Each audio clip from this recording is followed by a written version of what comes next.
Hello, everybody. Happy Wednesday. Welcome back to Aces Up the Sleeve. I'm Pati, and I'm co-hosting today with the co-managing partner of Pocket Aces Racing, or PAR for the quick reference, Jared Shoemaker. And in this little podcast of ours, we're going to shed light on all things Pocket Aces. We're going to talk about the finer points of syndicate ownership. We're going to discuss what the fans, what the partners have asked us to talk about, and being industry participants, we are going to talk about the industry at large. And then today, as a return to our guest interview series, today we're going to be joined by Luan Machado.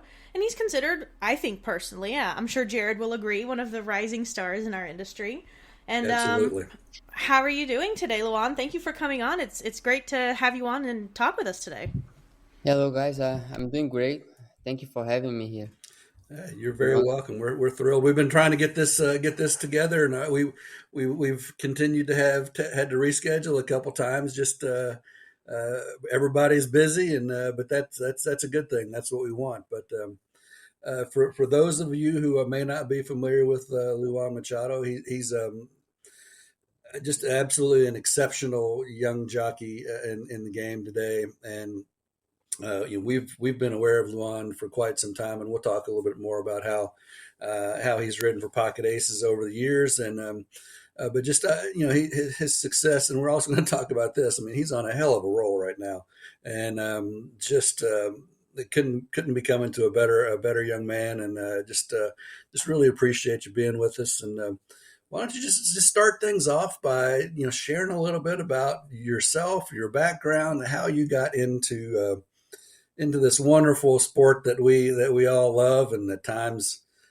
probably don't love so much. And just tell us about how you got your start and how you ended up in Kentucky.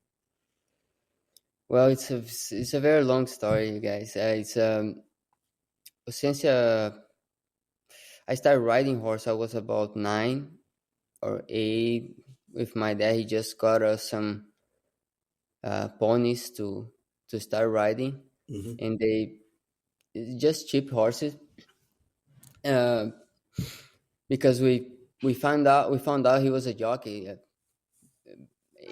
We didn't know that until we were already like 10 years old. So then we wanted You went to 10 years before you realized your dad was. Now, was he still active when you found that out, or had he retired? No, he was retired. Okay. Now he works with cars. But that's why we never knew it. He didn't want us to know that. So okay. Now, where did he ride? Here in the States, yeah. or No, it was in Brazil. Brazil? Back in Brazil, Okay. where I'm from. And then we find out there, and then we want to get on horses. We want to learn how to ride horses. That's all we think about at that moment. And so then he got some cheap horse for us to start riding, and they're all crazy. They didn't want to respond to us or do whatever we want, and that's how we learn. And then we end up being good at it. Me and my brother, Mm-hmm. he's 2 years younger. He is 2 years younger than me, but we were there on horses, cleaning, riding, falling every day, and that's how we started. And when I turned 11 years old, 11 and a half, I moved to a farm to start riding horses, race horses. Wow, 11 And years that's old. because there they have like a match races, and they use the lightest jockey as possible. Mm-hmm. So there is a lot of young kids riding because they are very light. And well, I went there to ride race horses, and well, I lived there for 3 years, like in riding for every weekend Mm-hmm. until I was 16, and then I was able to go to a jockey school in an official racetrack.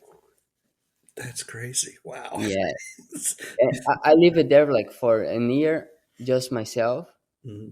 and then next year my brother moved there with me, Okay. and then we were riding against each other like every weekend. Wow, that's amazing. Like in whole Brazil, like from north, south, everywhere in Brazil we were riding, and it's very popular. Like those match races in Brazil. Okay. So now is that like like officially sanctioned and there's gambling and all that, or is it just like just it's like bush racing, like they have down in Louisiana where you just what is how's that is it like it's Is organized or just No, it's not organized. It's not like they bet against each other, and gotcha. that's how it works. But they do have some nice horses. They do have some official tracks that they Mhm. run this kind of race Okay. where like kids cannot ride, just some older professional riders. Uh, but there is so many like bushy tracks, like you just said, like have no rules or Yeah. they just run against each other. Well, that's great. Now, is your brother in the States now riding as well? He's here with me, Okay. but he's not riding anymore. He kind of grew up too much. Gotcha.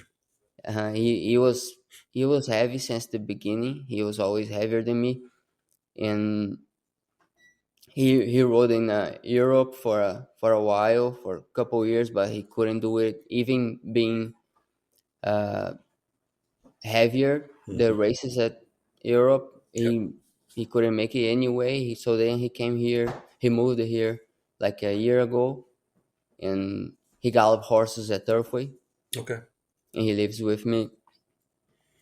Oh, And nice. well, then we moved to official racetracks, and we went to the better track in Brazil that is in Rio de Janeiro. So we lived there for a long time. I would say 6 8 years before more than 6 years before I came here. Okay. So what finally brought you here? So you start at jockey school in Brazil at 16 and Mhm. start riding professionally. I assume shortly, very soon after that. And then what prompted the move from Brazil to the States? Um, I want to everybody that is on this industry. They kind of dream to come to America Okay. because the the horse racing industry here is so big. I mean, you get recognized. They get to know you from Hmm. all around the world just because you were in US. So and the best horses, best riders is better tracks and before I start even ride horses, I used to watch horse racing movies like Sibisque, Secretaria, and I always wanted to be on those tracks. And Now, so, yeah, mm, just I'm kind of going back, I know, but you mentioned that your brother got a little heavy to ride, but you're not you're a lot taller than a lot of the riders that are out there today. yes, is the I would say is the most difficult thing for me is to keep Keep your weight. my weight down, and I kind of got used to it right now.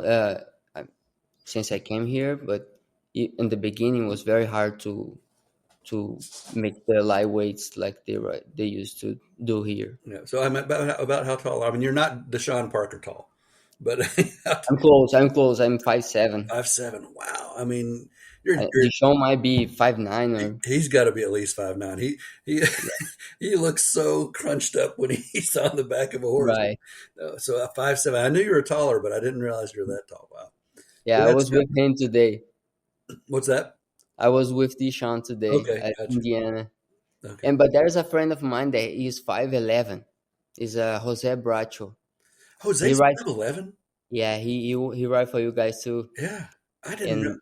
and I've never been up to where I've seen mhm. Jose in person. I did not realize he was that tall. Wow.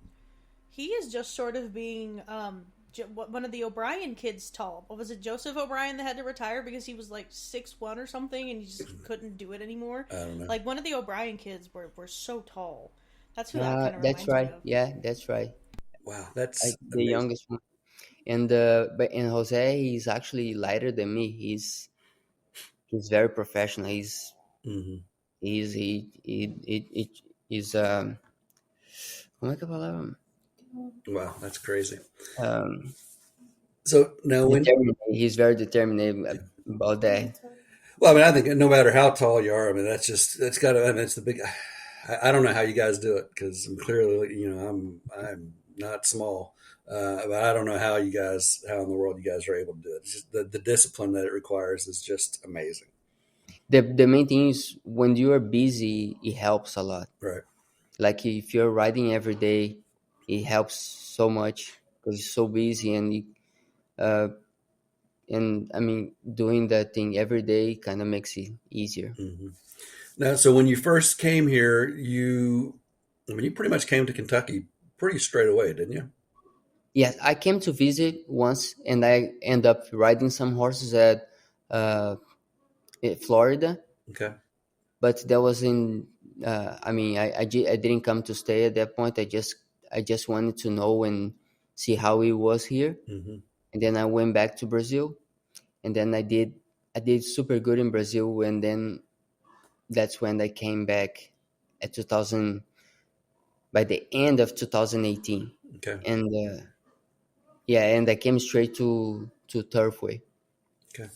Yeah. And so I know you started riding for us. I think Wendy Luhu was one of the first that you rode for us, and Yeah, you won the stake up at Mahoning Valley, yeah, the first lady stakes. First Lady Stake. That's right. So that was, I know that was pretty early on in your time that you moved here permanently. I think that was like 2019 Yes, that was the or 20, maybe yes, that was 2020. 2020, right? Yeah, I think that's it. Yeah. Yes. So yeah, I went to Turfway first, and then after Turfway, I was riding a few horses in Indiana, a few at Keeneland at that point, and then I had an accident in Indiana, and I ended up being months off. And then when I came back, it was kind of hard to get Get back in. business going good again Hmm. in Kentucky. So that's when I end up riding more to Ohio, Hmm. and at that point, Dougie was helping me counts, and then with Doug helping me, I got some more support from there, like Susan, All right. Hmm. riding me a lot, and supporting me, and well, and then from there I started going like more towards Belterra, Right. Turfway, and then now I'm more at Kentucky. Yep. Yeah, I remember Mark, the bloodstock half of our group here. I don't remember what race it was, but I know that there was a race you rode for us, and it was okay. He didn't win, maybe like finished second or third. He's like, and you talked to him afterwards. He said, Luan Machado gives the best feedback of any jockey I've ever talked to about what went on in the race and what happened in the race. And getting praise from Mark about it, anything or anybody like that that's a lot because he's not real forthcoming with a whole lot of praise. But I just that always stood out to me because so and anytime we've ever you've never tried to make excuses or anything. Just, well, you didn't have a good enough horse, or this or that or the other, and it's always very upfront and very open about what went on in that race. And as an owner, I tell you what, I appreciate that. I wish more riders were like that, but a lot of them it feels like they're. I'm not really seeing what they're talking about there. Or is that just an excuse? And I don't think I've never heard an excuse come out of your mouth. It's been always very straightforward.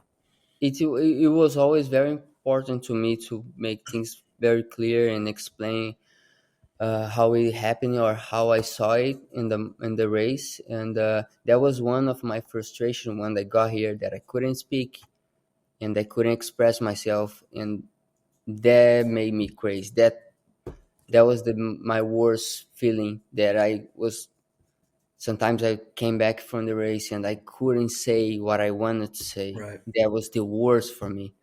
And then years later, I start to communicate better, and Now, Susan always say that to me. She always say that when she wants to hear something about the horse, she always gonna get me to Right. work here, or Mhm. something that I'll be able to tell her what I feel on the horse. And I think that's what got me on the next level too, when I started working for for the bigger trainers, or they really appreciate that, and they got me on real nice horses because of that. Yeah, I mean, like I said, I just as an owner, I mean, I'd much rather hear you tell me, well, your horse is just no good, than make up some BS about it, you know. And I think you've Yeah. always, like I said, you've always been straight up and open, and never tried to BS anything. And you know, just for folks that don't remember, you know, Luan's ridden. I looked through today and just some of the horses that he's ridden for us. You know, we mentioned Winnie Lou already. He was on high powered several times. He won a couple races on Kate's Golden Dude. Mhm. Luminaire, Sophisticated, Homeroom Angel. You know, so some of those not quite as good as some of the others, but and of course, most recently he's ridden for Oscar season, and you know, he rode Oscar season to that really nice win at Kentucky Downs. Granted, in the wrong silks, but that was certainly not not on him. He was scrambling around the jockey's room 5 minutes before he was supposed to be on the back of the horse. But so you know, he's tell us about that move. How did you get kind of start riding some for Brennan? Because you've been riding for him a lot lately. You know, Tyler rides for him a ton, and you've been riding for him a lot. And you know, you seem like you're kind of getting into that second call area for Brendan. uh, so it started at Turfway, and my Corey is my agent. Corey Pruitt. He's a very likable guy. He's Everybody loves him, and I always told him, I say, Corey, I think if I get an opportunity to work or to get to know and be able to to show, or I mean,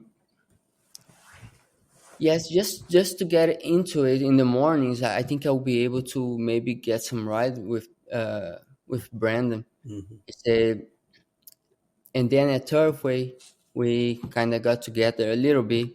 We wrote some winners for him at Turfway, and then we started working together more at Ellis Park, Okay. and we have a few winners at Ellis Park, and then kind of got me in the barn. And Brandon is very nice. I do if you go there in the morning and work some horse to him, you will know why he is where he is right now. Yeah. He's he's so smart. He never say anything that makes no sense. You get surprised with the things that he says to you. Everything makes sense, and sometimes you never thought about that kind of thing. He's he's visionary. He can see things coming, and I that's why I like it. I feel like every time I go there, I learn something, Yeah. and it doesn't surprise me like he's doing so good right now. Yeah, I agree. He is he runs a taut ship, and just he is always so eye opening to talk to. Yeah, So I totally understand what you're saying. So let's talk about some of your recent success, because you've been blowing it up, man. Um, thank you. and I, you know, for me, the biggest of all, of course, was Oscar season at Kentucky Downs. I don't think, other than Brendan, I don't know that anybody saw that coming. But he'd been really, you know, he's like, no, we're not going to go to Ellis. We're not going to go to Indiana. We're going to take him to Kentucky Downs. And um, now, had you been on him much before that race? Had you ridden him in the mornings? No, I didn't. He was at Turfway, Okay. and when he got him, I was working for Brandon at Churchill Downs, and Brandon said, "Luan, I think I've got you in a very nice horse at Kentucky Downs. I think he'll be very nice, and we will see how he does for us at Ellis, at Kentucky Downs." Sorry, I confused the tracks. That's all right. And and then I went and I asked.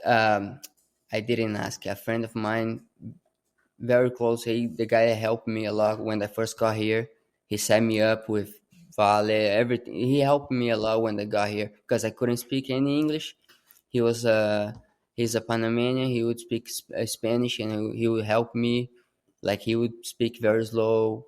He set me up in the beginning on everything. Actually, there was Azel de Leon. He was a super nice jockey, like Okay. one of the best. He just he wasn't having the opportunity. I mean, you know how business go up and down all the time. He just, and then he started galloping for Brandon. He was very comfortable uh, doing the gallop thing, and sometimes he ride a very few horse here or there, but not very consistent right now. But he works with Brandon, and then he told me, Luan, I saw you were on this horse at Kentucky Downs, and he is doing super good in the mornings. He does everything like an old horse. Like, he has done that before 100 times, and he's smart too. Like, he does it once, and he already know how to do it next morning. So I think he's gonna do good, and that made me super confident on the horse. That's why I wrote him that confidence, because I knew what was what was about to come to me, because I got him loose off the pony. He gallops just like they told me, just like Brandon told me, and just like Azel told me. He walked through the gate like he was a pony. You say, oh my God, he's a real professional guy. And he broke super fast. They kind of made the pace a little too hot in the beginning, and we kind of set up like few lengths behind the speed. And I remember just turning the quarter of a mile. I did have the opportunity to make it through some horses, and I thought about it. I said, I don't think I'm gonna risk it going here and just get in a tight spot, or make it to have something just to get the horse intimidated or something. I think I have a very nice horse. I will just make sure that I will give him a clear run all the way around with no stops. And that's when I got him out. I went a little wider than I wanted to go, but he made it that big of a run, and he showed it like all that he was doing in the morning. Yeah, He proved it. I just I'd never expected that, and it was I mean, that was quite a thrill. And because when we sent horses up to Kentucky Downs for years, we've never done anything up there. It's tough. It's Mhm. so tough to win races. So yeah, that was a lot of fun, and you just carried that on. Out of you had good good Keeneland meet or good September meet. The end of Churchill or the end of September at Churchill, and then you had a really nice. Keeneland meet. You had Battle of Normandy on November 9th. You win the River City aboard on him. So tell us what about that ride. Yeah. Well, Corey is a very good friend of the Shug's son. Mm-hmm. They kind of play golf together, and I don't really know how I end up on that horse, but I mean, the horse dragging me around the track. He was running off since the break, and I was just trying to get him to relax. I don't know if you guys saw the head on the backside. I got him like I tried to separate him from the field to see if he was gonna just give me a minute to take a breath, and he never did. He Yep. never did say. And that at that position where I was second, like half length or a quarter of length behind, excuse me, behind Brian. Brian already had the lead. That was gonna sound so bad if I just let the horse go on, and Brian might go with me or not. But it was too early to let him do that move, and I was just hoping he would keep running for me after I was fighting him that much. Right.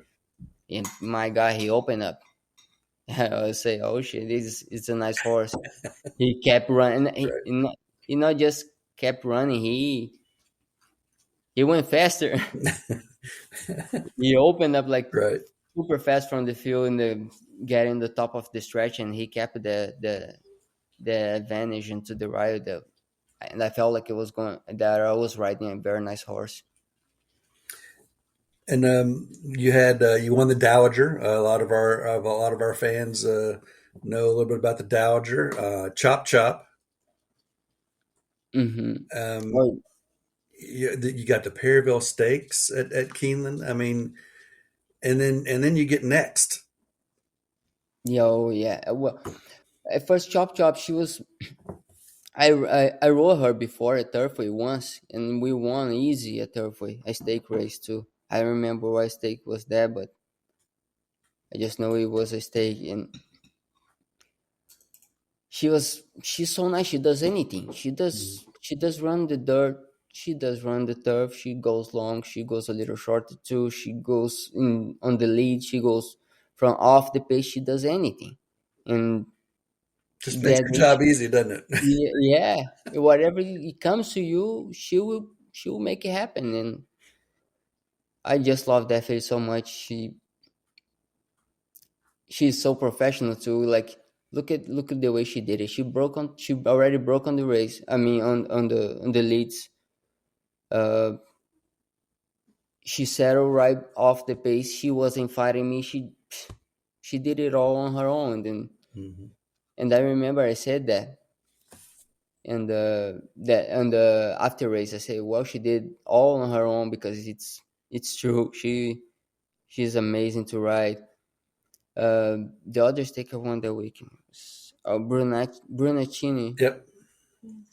Brunacini. That horse was very interesting because how it happened. Because I remember he hasn't he had he had even run before. Yeah, he hadn't even run before, and I was at the grandstand with Matt Sims watching him breathing. Okay. And that's from the gate. And I remember he told the guy that, look, it's just easy. We're just teaching him from the gate. You just let him break and don't move. Just let him cruise. He went 47 and something. And I was like, oh my God, this is a nice horse. Well, went up. I never rode the horse. Raphael was riding him, broke his maiden. And end up, Raphael couldn't ride the horse. And then Matt say, look, Luan might ride the horse. Bring him here for him to get to know the horse. And in the morning, I work him. And I felt like I was in a nice one too because he wouldn't stop. Mm-hmm. It was unbelievable. He was going fast and he would never quit running. And well, a couple weeks later, we got in, and I was so happy to be on him. And I knew he was going to run super good. Yeah. And I was wide, but at that point, I was trying to get him behind horses or to save some ground. He never let me. Sometimes you go like this and work out. It worked out. Yeah. Sometimes just getting them out there where everybody can just stay out of the way is the best thing you can do for them. So, Right. And then, well, you said next, right? yeah. Mm-hmm. Well, next is my favorite horse ever. I would say he's the horse that helped me. He put me in the map. Mm-hmm. He just took me around the U.S. Yeah. Galloping all the kind of race he ran. I mean, that's just a special horse for me. Now, so I in our Breeders' Cup preview, I did pick next. I thought it was going to be a challenge because I knew it was going to be a little bit short for him. Just what were your thoughts on next in the Breeders' Cup, and just a little bit about your Breeders' Cup experience? What was because that was your first Breeders' Cup, correct? Yes, Yeah. that's So right. tell us a little bit about just talk to us a little bit about that whole experience and what that was like. Before race, I truly, deeply in my heart, believe the horse, the next could be able to go in that kind of speed or just a little off that speed and still keep going because he was just so consistent. All the kind of, I mean, he had 3 track records. I know it's a different distance and different pace, but I just believe in him. I thought he was able to go and um, do something for us. And well, it didn't work out, but I was happy to be there. That was a But just unforgettable experience. yeah, I said just the whole experience just had to be amazing Yeah, to just be involved in all of that. You know, I yeah, would have to think it was just incredible. yeah. I mean, It's a long way from Belterra Park. yes, but the thing is that now I'll be working, giving all I have to just go back every year in those kind of races because it is something. It is different. It is different. You were there between the best professionals in the world, so it I, makes all the difference. I have no doubt at all that you will be making many returns to the Breeders' Cup in the Thank future. you. So, no question about that at all. Well, we're going to ask you about your favorite horse and the one that held the special place in your heart. But you've already mentioned that, and we kind of thought that might be the case because, as you said, he's helped elevate you to where you deserve to be. And for people that on the outside looking in, I think that many of them don't realize just how difficult it is to move up that ladder. And you go on a short losing streak where things aren't going great. Man, you can lose a lot of the ground you've made really, really quick. And so when you get a horse like Next that just runs his tail off every single race and is so successful, it just opens things up for you across the board and opens up opportunities for you. So clearly we felt like that would be the one that you that was the most important to you. And well done and much continued success. Is he going to continue running into next season, or do we know yet? Yes, Yeah, he is now at the farm taking getting a a little little vacation. okay. Yeah, I think he's gonna have a Okay. month or maybe a little more than a month off. He'll be back by January. And yes, and thank you very much for all the compliments. And uh, next will be my favorite horse ever. I would say So what about one that you didn't ride? Do you have like a favorite horse that you've been a fan of? I do. I do. I'm a fan of Flightline. Flightline, okay. I watched him ru- winning the classic at Keeneland, Mm, and that was something. I mean, that's my favorite horse after next that I didn't ride. I would say Flightline. There okay. are so many that I have heard about it, but the one that I saw, Right. it's Flightline. Okay. So now, what is your plan for the winter? Are you staying at Turfway? Are you going south? Are you going to go wherever the stakes races are that they want you on? What are you thinking right now? We will stay at Turfway. Okay. Uh, Me and Corey. Corey is very excited. He said he has a lot of things going on for good things coming for us, and that's the plan. And for sure, we will be chipping around and going uh, wherever we can go and get something good for us. Now, are you ever tempted when you're at Turfway on a Thursday night and it's 28 degrees and snow is falling? Do you ever think, God, why am I not in Miami? Why am I not at Gulfstream or in New Orleans at Fairgrounds? Yeah, sometimes it can be hard. Sometimes it's the cold is just and the night races. That's what get us. So sometimes the afternoon is beautiful and so good, and we get it by 6, 7, 8 p.m. and oh my god, it gets so cold and so windy. I mean, And I've been up there for races at night where I don't even want to step outside of the building to watch our horse run because it's so damn cold and windy. I it's cannot like imagine being on the back of a horse going 30 miles an hour when that wind's blowing just sideways or right in your face or at your, and it's just, just miserable. How do Yeah, you keep yourself from freezing to death? Because you got no meat on your bones, man. You're just, how in yeah. the So world do you stay warm? to ride is not that bad because you go out, you're out there like I would say 15 minutes in Mhm. total, uh, and you are back in the room. So it's not that bad to ride, but the mornings is where I wanna go back home. It's in the mornings. The mornings is very hard. Are very hard to get in works in the morning, and you are not going back to the room. No, yeah, you're just So, outside. You're going from barn to barn. yeah. So yeah, the morning is really hard. The racing time is not that hard. You might freeze up first race you ride, Mhm. so then you're gonna be warm and the rest of the night. So the morning is the hardest ever.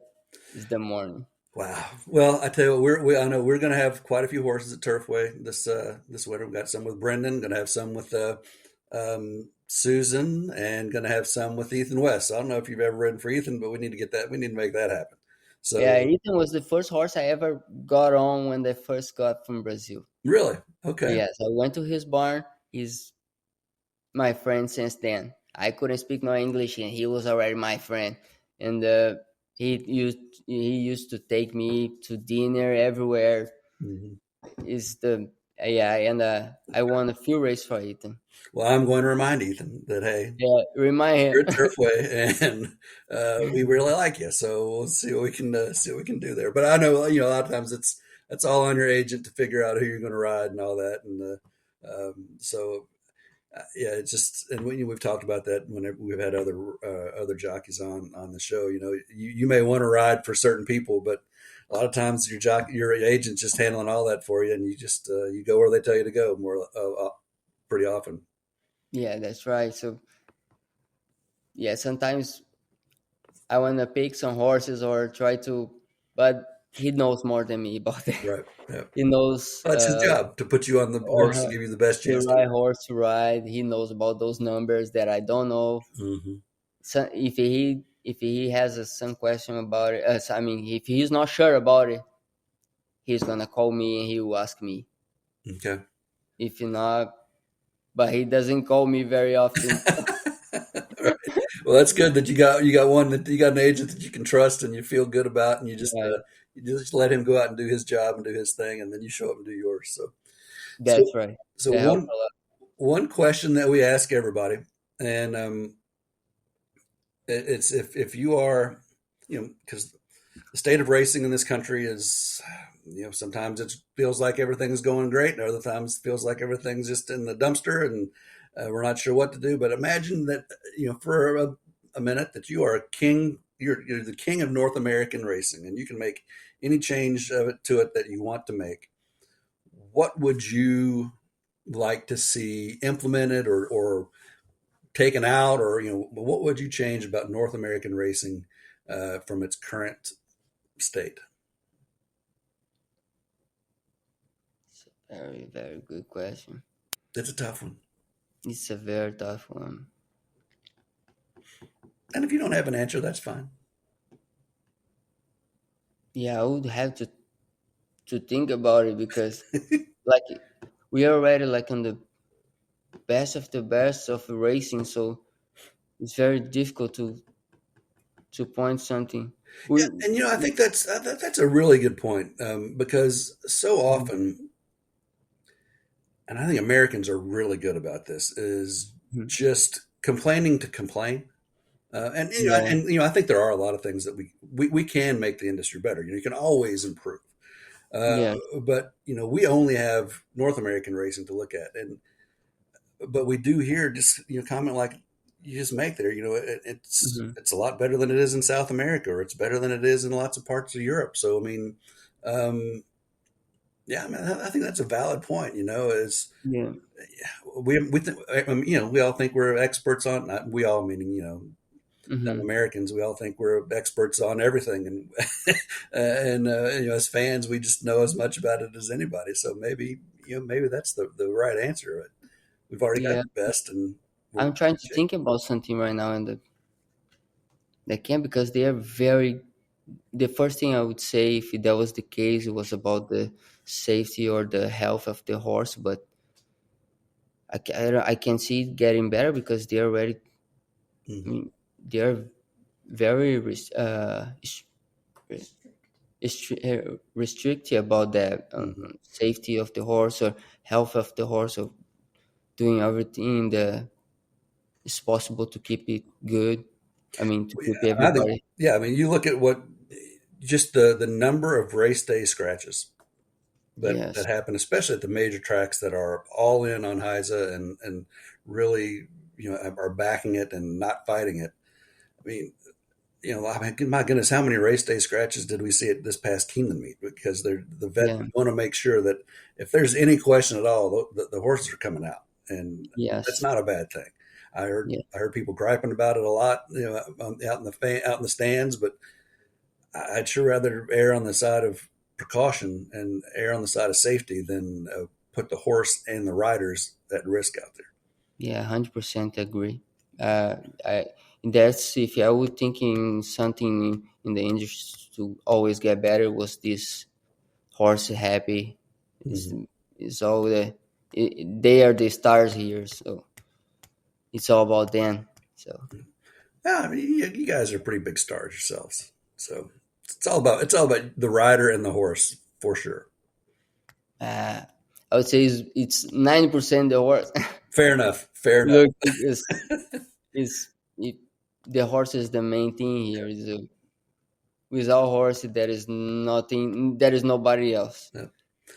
I know what Patty's thinking, and Patty and I feel some to this extent as well. And I don't know. I'm not sure. I'm not real familiar with South American racing, but Patty and I really hate claiming races because we hate spending time seeing a horse. You buy a yearling or even a weanling, or maybe a homebred, and spend all this time and money and getting it ready and developing it and send it out to a few races, and then maybe you need to drop it in class and somebody snatches it from you, and all that time and effort that you've put into developing that horse, it's just all out the window.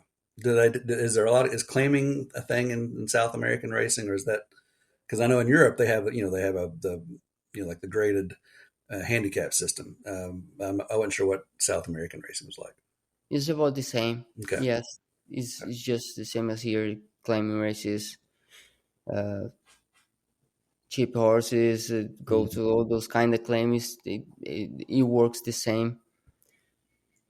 Yeah, Okay. it's pretty much it. Yeah. So anyway, that's one thing Patty and I would probably like to see changed because we just lost one that we really liked, and he'd won a couple races for us, but he's got some win left in him, or got some run left in him, and but it's the system we're in right now. So I hate when do you have a horse that you really like it, and but he's just not good enough to win those kind of allowance race or yeah, any kind of, and you have to, if you want him to win, you might get it, find him the good spot, and they might take it from you. It's frustrating. I would say. yeah, it's tough, but that's where we are in North America. So that's what it is. But well, Lon, I can't thank you enough for coming on and joining us and sharing with us, and can't thank you enough for the great rides you've given us over the years, and hope to get you back on many more, and certainly look forward to seeing you up in the cold at Turfway over the winter. Be ready. It's starting getting colder already. It was we were out. I was out at the sale at Keeneland this afternoon, and man, it got downright chilly. Actually, I was out there about 10 this morning, and before lunchtime, it was cold, and it's not even cold yet. But man, it sure did feel cold out there because it's always 10 degrees colder at Keeneland than anywhere else in town. It seems like. Yes. Well, guys, I really appreciate your time and to invite me here, and it was an honor for me to The to participate honor or is all ours. So we appreciate you, and much continued success, and we'll see you at the track. thank you. I'll see you guys too. All right, thank you, Juan. Bye bye. Bye. Patty, you want to close us out? Yeah, absolutely. I love our interview series. I missed it. Did I mention that? I missed our interview series. Line up some guests. We'll get Jose. We'll get Jose on for us. You heard it, people. Start sending me messages. An orderly line, though, please. Stand in line. But anyway, thank you everybody for tuning in this week. Make sure that you are subscribed to any of our channels that you can find the podcast. This will be the video podcast on the YouTube. It will also go on our audio podcast. So listeners, we have not forgotten about you. Make sure you're also following our social media pages. We're on Facebook, Twitter, Instagram, and on Threads under Pocket Aces Racing. And speaking of that YouTube channel, make sure that you are subscribed and that you've hit the bell to get notifications when those videos go live. But other than that, I tell everybody every week, have a happy Wednesday or have a happy Thursday or Friday or whenever you are listening to this. And have a good one, make good choices, and the podcast is out.